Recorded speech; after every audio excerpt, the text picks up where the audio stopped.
Beyond the Bell, Bloomberg's comprehensive cross-platform coverage of the U.S. market close starts right now. And just about 2 minutes away from the end of the trading day, Caroline Hyde, Kaylee Lines, Taylor Riggs counting you down to the closing bell. Romaine, he rests. And here to take us to the Beyond the Bell is a global simulcast. We're joined now by Carol Massar, Tim Stenovec, of course, bringing together our Bloomberg Television, Radio, YouTube audiences worldwide to pass through the most crucial moments of the trading day. And I mean, whether it's been inflation on the downside, concerns, and ramping up of the focus on crypto, Carol, all eyes have been on this risk-on tone to the day. Yeah, and you've really seen it play out, Caroline, in the trade, the technology trade to be specific. Communication services, information technology, Twitter is up about 4.7%, Facebook, Google, all of these names really getting a big boost and really providing some momentum to the overall trade here, Tim. Yeah, taking a deeper dive into the S&P 500, communication services higher by 1.8%, information technology and real estate not too far behind. Utilities, though, looking like it is likely going to finish the day in the red, down just about 0.2%. Healthcare, pretty much flat on the day. And we go cross-asset, Tim, and frankly, bonds aren't doing very much. Can we say unch? Is that too boring? We're only down about 2 basis points, but I think, Haley, that really folds into the idea of what we've been seeing with big tech back in the lead, that some of those inflationary concerns are on the backseat, given that yields are catching a bid. Really range-bound. David Sowerby, one big comment that stood out to me was he's really pretty surprised at how well-behaved the bond market is at this moment. Well, and he had some comments on Bitcoin, too, Taylor, and I would note we are approaching $40,000. Thank you very much to Elon Musk and his Twitter account, this time Elon being a positive upside catalyst, Caroline. Meanwhile, also upside across the board on your major benchmarks. After that pullback on Friday, just 10 seconds until that market closed, and as we reach settlement, it really is big tech back on top, guys. I noticed, though, that volumes were down significantly, down by about 20% on the NASDAQ. So volumes down, but still, the NASDAQ, your outperformer, up 1.4%, 190 points higher for our radio audience. As we look at the S&P 500, the closing bell being rung at 41 points higher. That's just shy of a percentage point growth. Dow, even, the cyclicals up 0.5%. But your underperformer laggard in the day, it was the Russell 2000, your small caps, Carol. Yeah, that's absolutely. We saw some pressure there, but we did not see pressure when it came to the stocks. The Philadelphia Stock Exchange Semiconductor Index up about 2.3%. Many of those chip names were among your top performers. We know we continue to track some of the pressures, certainly on that chip supply chain, but nonetheless, that's where investors were committing money today, Tim. And on a sector level, as I take a look at this, for our radio audience, mostly green on the screen, of course, as you're seeing some of those chip-making concerns, Carol, that you just mentioned, filter in with the auto sector, the best performer on the day. You're up more than 3%, followed by pretty much everything technology, semiconductors, media, software services. Those are all up anywhere from 1.7 to 2.5%, Carol. And Caroline, frankly, the only thing in the red, it's only 2 sectors. It is a broad-based rally. It was interesting. We had this broad-based rally despite some of the geopolitical risks, Carol. We do have a breaking news coming from AP, Associated Press. The European Union leaders have agreed now on new sanctions against Belarus, including a ban on the use of EU aerospace and airports. Of course, this after we saw that Ryanair flight being grounded, journalists being pulled off from Belarus. So clearly, geopolitical risk engulfing the likes of Russia just continuing to build. Yeah, exactly. And you do wonder, we've got to watch these in terms of what the impact could be on some of those international and global companies. So certainly something to keep in mind. Let's talk about some of the gainers, because a lot of it was all new economy and those disruptors, those kinds of companies, specifically Virgin Galactic. We were all watching. Space tourism is back in a big way. We saw Virgin Galactic climbing big time today, up about 27%, just off its highs of the day. This after they conducted a successful test flight to space for the first time in more than 2 years. Tesla, we've been focusing on that name as well. It was up about 4.4%. We have a Bloomberg scoop today that maybe Elon Musk is looking at LiDAR as part of those self-driving cars. And keep in mind, B of A actually cut their price target on this company today to 700 from 900, so that didn't seem to sway investors. Coinbase, just want to mention, double dose of Goldman Sachs recommended buying the stock.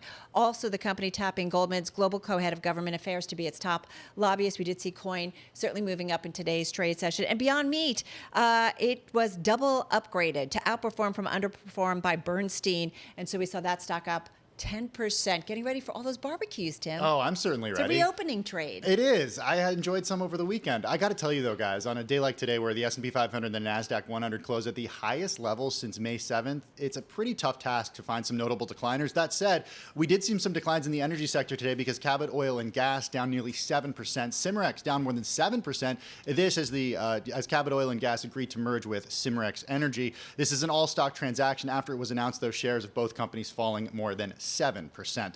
Peloton was lower for much Tim, of the you're day. cheating. You can't have a gainer in your decliners. I know. Hey, you know what? Sometimes I do this stuff ahead of time, and when we saw this late day rally, Taylor, It tells the story of the market. it does. It tells the story of the market. So early in the day, Peloton was lower by more than 2%. It fell as much as 2.8% because UBS came out with a note and said that its analysis shows that the adoption of the Peloton digital app is declining slightly. But then we saw a broad-based tech rally, and we also saw the company come out and say that it's building the first U.S. factory to build bikes and treadmills in the U.S. This will send potentially equipment to Europe, much of it coming here to the United States. And finally, ADRs of GSX Tech Edu, those down nearly 12%. It comes amid a broader crackdown on Chinese education stocks that are listed here in the U.S. as Xi Jinping called out late last week the need for tougher regulations on after-school education and tutoring institutions. Kaylee.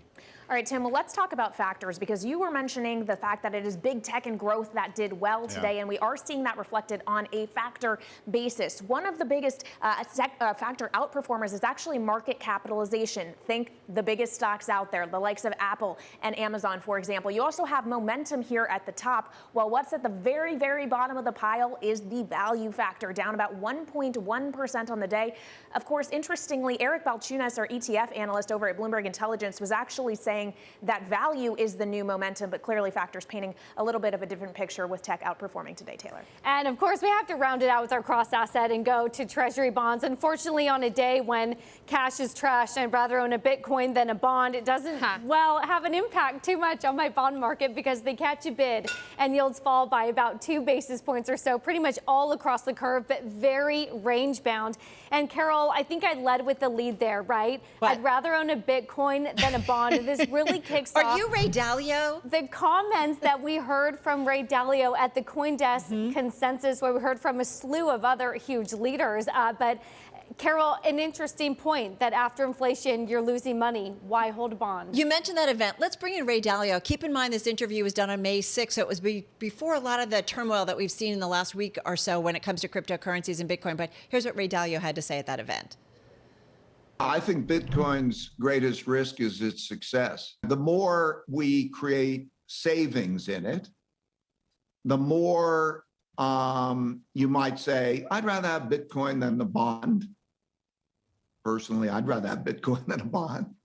And then the more that happens, then it goes into Bitcoin and it doesn't go into credit, and then they lose control of it. So yeah, that's a risk.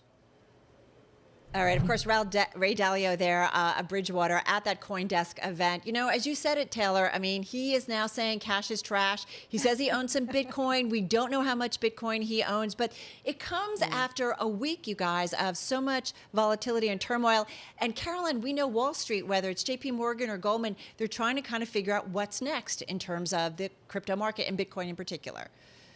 And I feel as though institutional players aren't going to like the fact that, well, this potentially correlated asset now seems to be moved around by the tweeting habits of one particular Elon Musk. I mean, earlier today, he once again is now saying he's getting on the case of these Bitcoin miners in the United States, trying to urge them to be more environmentally friendly. Michael Saylor of MicroStrategy, which is basically a play on Bitcoin if you own that stock, he was saying he set up that particular meeting.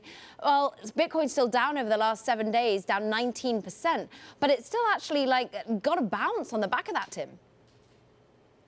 Tim, I'm going to interrupt you. I Yeah, have an go ahead. incredible chart here, and actually speaks to you. Tim, you look like you could be from Brooklyn. Don't you eat avocado toast or something? Yeah, guilty as charged. Come and That's take a where I look at live. this chart. If you How much buy are a Bitcoin, you're only up 36% year to date. You buy an avocado for Tim's avocado toast, he's up 92%. This highlights inflation, it highlights commodity inflation, it highlights some of the frustration that we've seen with some of these real assets. And Well, I think I'm just going to buy some avocados, Tim. Yeah, well, if you buy some, save some for me because they're getting a little expensive. Look, I think, though, the big picture is that even though we are seeing some of these commodity prices go higher, at the same time, we are seeing concerns about inflation not necessarily playing out in the equity market. For example, today it was basically like inflation. What inflation? Because we saw the tech just absolutely rally, Kaylee.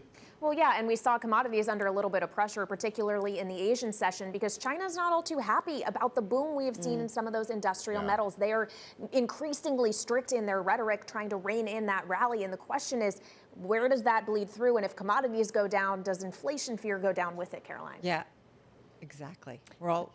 Or Carol. One of you. I think we're done. It's a Monday. All right, we got this one under our belt. All right, that's going to do it for our cross-platform coverage, everyone. Find more on all of these stories. Just head to Bloomberg.com. And, of course, we'll be back again tomorrow, same place on Bloomberg Radio, Bloomberg TV, and on YouTube.